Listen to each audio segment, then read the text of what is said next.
बघा, परिस्थितीची स्वरूप संपूर्ण जाणीव तुम्हाला आहे, तरी सुद्धा या ठिकाणी जालना छत्रपती संभाजीनगर स्थानिक स्वराज्य संस्थेमध्ये मी या ठिकाणी फॉर्म माझा उमेदवारी अर्ज दाखल केला होता आणि ते निवडणूक लढण्यासाठी दाखल केला होता।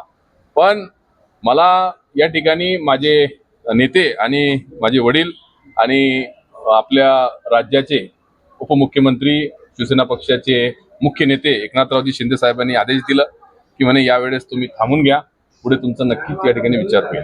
म्हणून मी या ठिकाणी माझा फॉर्म माघारी घेतोय आणि पूर्णपणे जसं आमदार अब्दुल सत्तार साहेबांनी सांगितलं आणि एकनाथ शिंदे साहेबांनी सांगितलं तसं आमचा महायुतीच्या उमेदवाराला पूर्ण पाठिंबा आहे।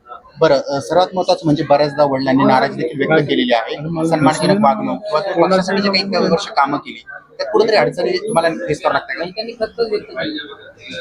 मी एक सांगतो तुम्हाला, जी काही खतखत होती, जी काही अडचण होती, जे काही म्हणणं होतं ते एकनाथ शिंदे साहेबांसमोर साहेबांनी मांडलं आणि साहेबांचं त्या ठिकाणी समाधान झाला। ते सर्व गोष्टी क्लिअर झाल्या म्हणून माघार घेण्याचा आम्ही निर्णय घेतलेला आहे। बरं, आता पुढची वाटचाल काय असणार आहे? पुढे कोणत्या निवडणुकीमध्ये तुम्ही सहभागी होणार? कारण तुमचं नाव जिल्हा बँकेसाठी चर्चेत आहे।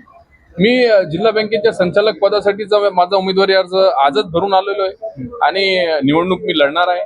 राहिला प्रश्न जिल्हा बँकेच्या निवडणुकीचा, तर ते आमचे नेते एकनाथरावजी शिंदे साहेब, खासदार भुमरे साहेब, आमदार अब्दुल सत्तार साहेब हे एकत्रित बसून त्या बाबतीतला निर्णय घेणार आहे आणि बाकीचे आमचे ज्या पक्षाचे आमदार आहेत ते आमदार सगळे बसून, आमदार महोदय सगळे एकत्रित बसून तो निर्णय घेणार आहे की ते निवडणूक कशा पद्धतीने लढायची।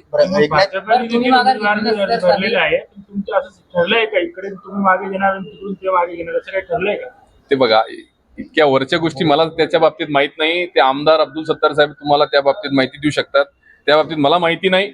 पण जो काही निर्णय होईल लवकरच तुम्हाला या ठिकाणी कळवण्यात येईल। तर एकनाथ शिंदे यांच्या उपस्थितीमध्ये जी बैठक झाली होती त्यामध्ये कार्यकर्त्यांचाही विचार केला जाईल आणि तुमच्या या संदर्भातही अर्जासंदर्भातही चर्चा झाली होती।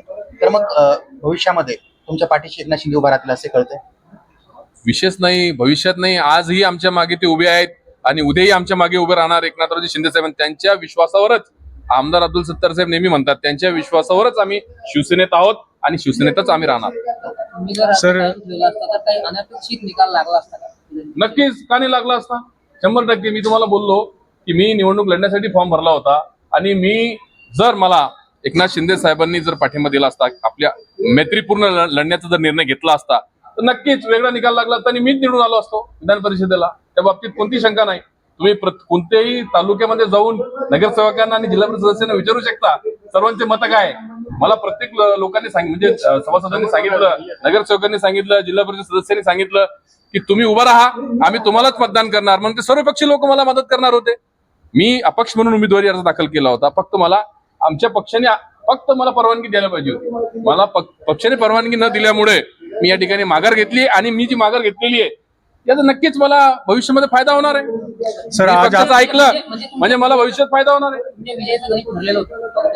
ठरलेलं होतं ते गणित देखील माझ्या काही मीडियाच्या बांधवांनी दाखवलं पण होतं, काहींनी दाखवलं, काहींनी सोशल मीडियावर चालवलं कशी पक्ष बलाबल कसा आहे आणि आमचे व्यक्तिगत संबंध प्रत्येक तालुक्यामध्ये प्रत्येक नेत्याशी आणि नगरसेवक असतील, जिल्हा परिषद सदस्य असतील, आमचे बांधव त्यांच्याशी कसे संबंध आहे आमचे जिव्हाळ्याचे किंवा जवळचे, हे सगळं सर्वांनी पाहिलेलं आहे। ते काही वेगळ्या सांगण्याची मला गरज नाही।